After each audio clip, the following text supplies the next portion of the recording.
and welcome to the NewsHour Agenda. I'm Madhavdas. Viewers, all eyes are on US President Donald Trump and NATO's chief Mark Rutte's meeting at the White House.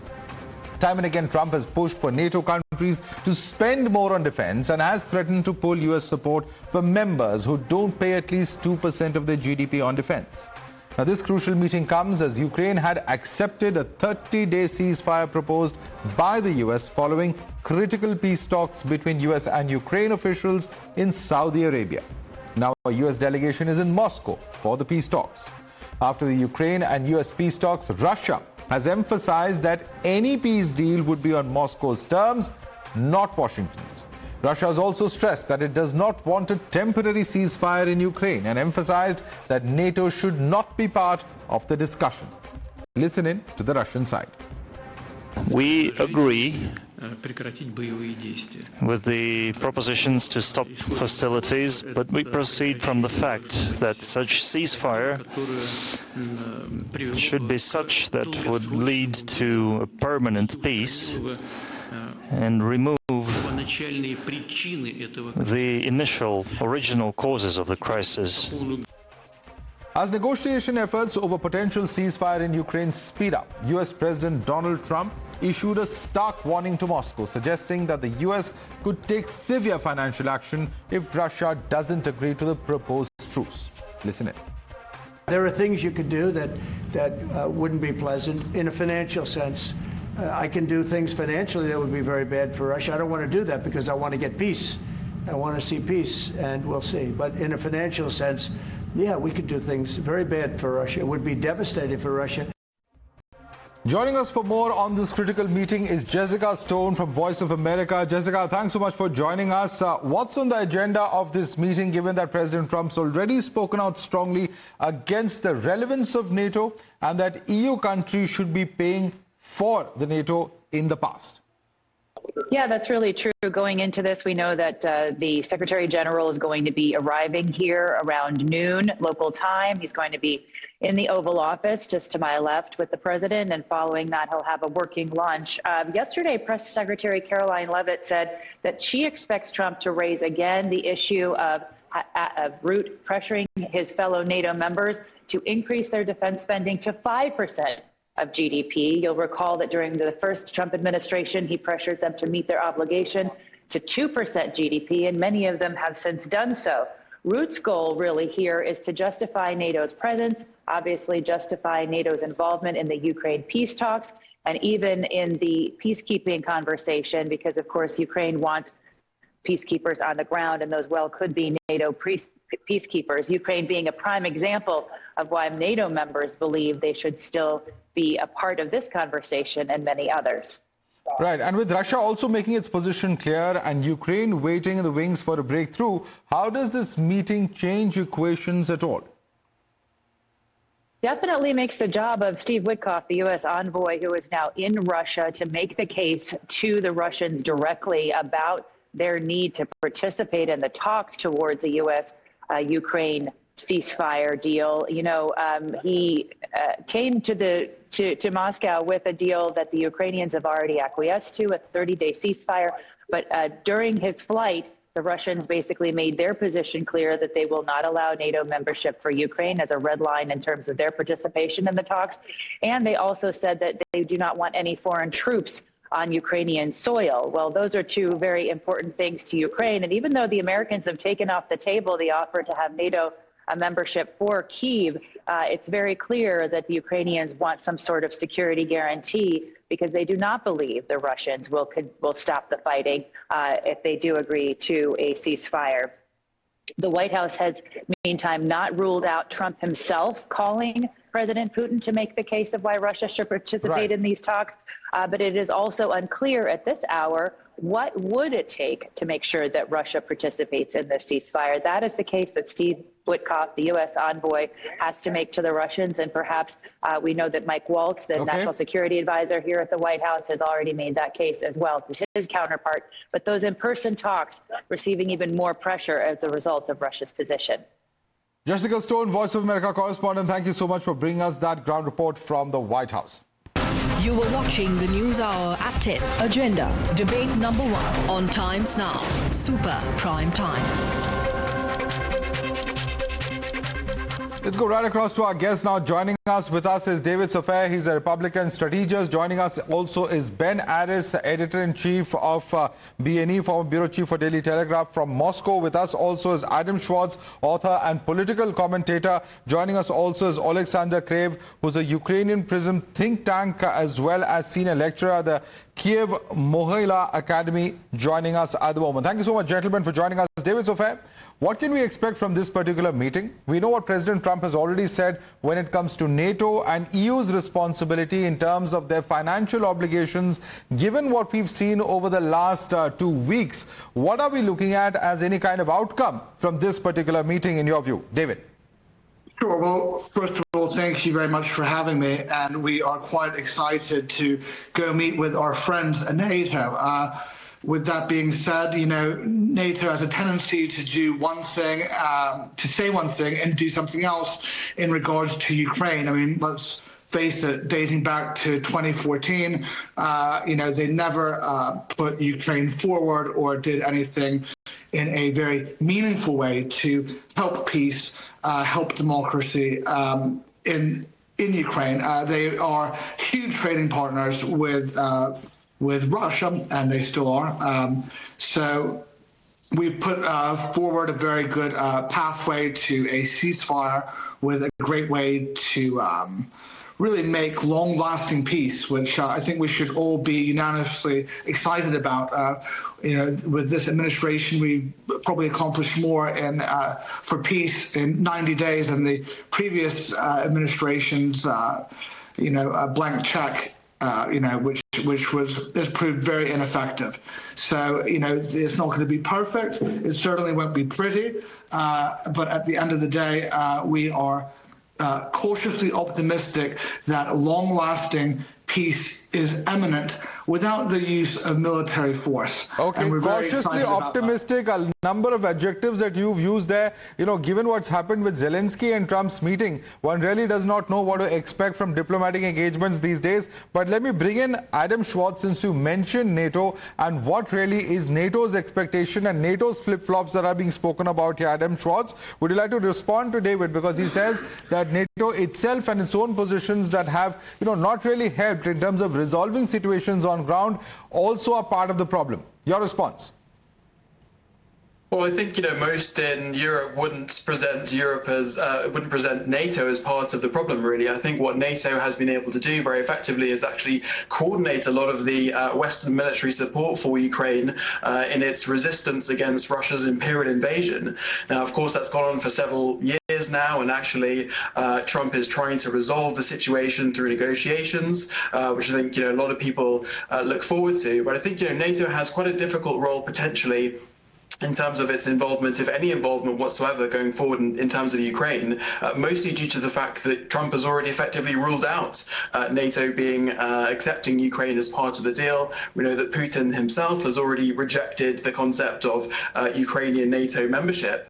And so I think really we're looking at a slightly different model for Ukraine, potentially to try to end the conflict, where you might have other security guarantees like European boots on the ground in Ukraine, peacekeepers as they're supposedly called. But I think really, you know, this is the kind of sticking point between European allies and the West at the moment, and America at the moment, because really Europe wants any European boots on the ground after a ceasefire to be backed by an American security guarantee, and really so far we haven't seen any willingness on parts of Donald Trump to even kind of, you know, accept that in any respect. So I think really that's the kind of major division at the moment between Trump and Europe. But I say, you know, NATO wouldn't. You know, that's one point of difference. You know, I spoke to the Russian ambassador to India a few weeks ago, and he said that they are expecting security guarantees on their own part. So what really is it that we can expect? Let me bring in Ben Aris. Ben Aris, even before the meeting between Mark Rutte, the NATO Secretary General, and of course President Trump was to take place, we've seen Russia lay down its own set of expectations from this entire peace process, if we can call it that, or at least the roadmap towards the peace process. The entire point here being, why is Russia now upping the ante, given the fact that Ukraine and US hurdles just appear to have been solved, and now it appears that Russia's putting up its own demands, demanding its own pound of flesh. How practical is it given what we've seen over the last few weeks? There's a huge mismatch between what the Western side, particularly NATO, have been saying in terms of rhetoric, support of Ukraine, and what the Russians have been saying and what this whole conflict has been about.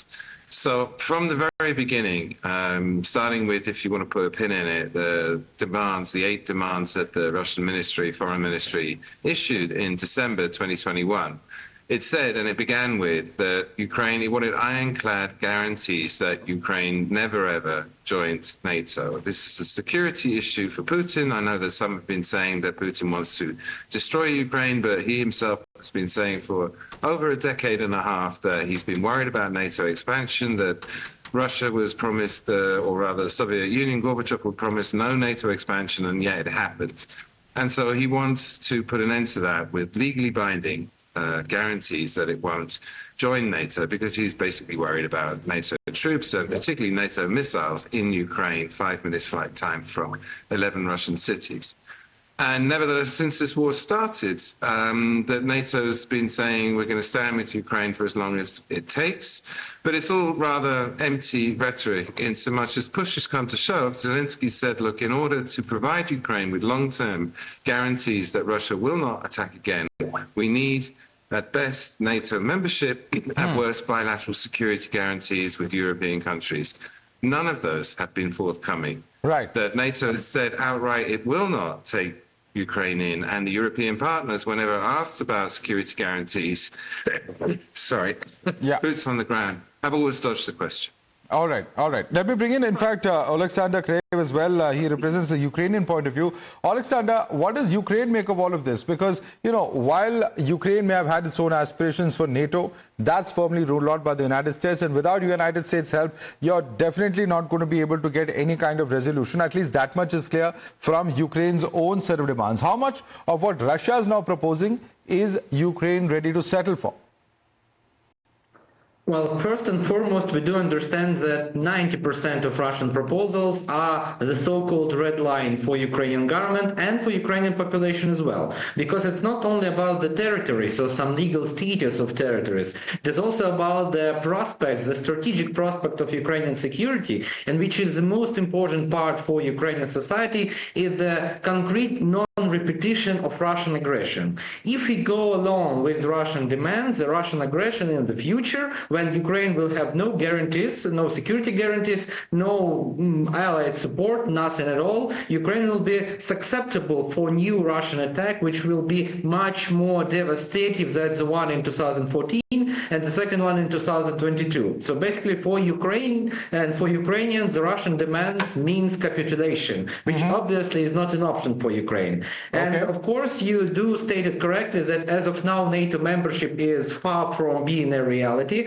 And that is why Ukraine puts a lot of pressure and a lot of work into this so-called coalition of the willing, which does not have the bureaucratic boundaries that the EU and NATO has, which cannot be vetoed by some Orban or Fico or anybody else, and which can provide Ukraine with the necessary weapons and money for the time being, for this type of negotiations that Russia is still conducting. And at the same time, by the way, answering your first question, why Russia does not show any signs of agreeing to Ukrainian and American plan, well, yesterday I was woken up here in my home city of Kyiv with the blasts of Russian rockets and drones being shot by our anti-air defense system. Russians are still feel themselves in a position of power. They still deem it desirable to continue the aggression because they can grab more. So that is why they are basically not willing to negotiate, as of now, American and Ukrainian terms. All right. And I also want to bring in David on that point. David, we've seen Trump warn Russia that it could face severe financial penalties if it continues its war against Ukraine. Now, does this mean that Trump is taking a balanced approach, or is it just that after, talking to Ukraine and ensuring that America somewhere prevails over Ukraine, now it is the turn for Russia? And where are we going to see those talks end? Because Russia may not be, as amenable to agreeing the way that Ukraine has been. That could be the big challenge from here on. Right, absolutely. So we are hard on Russia, and it is peace through strength. So the idea that a NATO deal was never on the table. take away Trump, take away this administration. That deal was never, ever going to happen. NATO wants no business suggesting Ukraine should be on board. Secondly, with Russia, if they get out of line, we're coming for them as well. I mean, it's that simple. So with the minerals deal, the beauty of that is you have American partnership there, and if you go against America, you've seen what happens. So this is a way to really guarantee peace and sovereignty and long-lasting and in a meaningful way, not like the empty promises of the dare I say French and even in England where they say, oh, we're going to send 20,000 guys that they don't have. They don't have these people. Macron committed 3 or 4 billion. He didn't even send 500 over. And they say, "Oh, NATO are big allies." Let me get in Ben on that before I come across to Adam on the point of NATO. Ben, how amenable will Russia be to this? They've thus far welcomed all the positions taken by President Trump, but when it comes down to doing business, Russia can be a hard negotiator. But the big question is that unless all the three interested parties in this, Ukraine, Russia and US, are on the same page, any talk or any kind of settlement is beyond question. What's on the table? Where is the common ground? And there is some common ground. For example, given that NATO's off the table, and I think even Zelensky realizes that Ukraine, one of the options it has is going back to neutrality, which was enshrined in the constitution prior to 2014. And in the Istanbul process in 2022, in the first month of the war, the Russian and the Ukrainian sides already agreed that that would be acceptable to Russia, and the Ukrainian side suggested they could go back to neutrality. So that's one thing they could agree on. More difficult is going to be the 4 regions that Russia annexed in 2023 and are now constitutionally part of Russian Federation. However, again, in November, the Kremlin suggested that there's some wiggle room, that instead of insisting that they take and Ukraine concede sovereignty over those regions, that they freeze the line of contact because Russia doesn't control all of those regions. And it was even suggested in Istanbul in 2022 that those regions become autonomous but remain inside Ukraine. In other words, they remain sovereign Ukraine, but as autonomous regions, Russia have de facto control. That was agreed.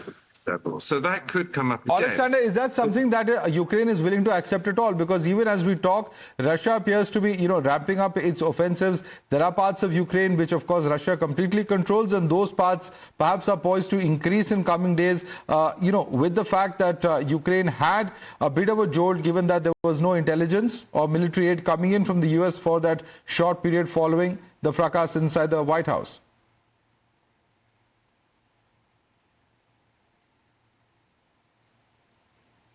Alexander, can you hear me? Yes. Sorry, some network connection issues. Well, basically, if we speak about the Istanbul decision, the Istanbul negotiation in 2022, as of now, Ukrainian government rarely returned to those decisions and rarely returned to those positions, mostly because it was under pressure that Ukraine agreed to a lot of parts of those negotiations. But I do totally agree that as of now, the situation that follows may come quickly, that some of the parts, not the whole Istanbul agreement, but some of the parts of this agreement may be reiterated within the new preliminary agreement between Ukraine and Russia. However, at the same time, we are still currently at the very beginning of this negotiation process. We haven't even agreed on the ceasefire agreement as of now. So basically, Russia still make a lot of references to those agreements. Ukraine are trying to deny most of those agreements as something that is rudimentary to the situation. But we do all understand that negotiation process will be tough. It will be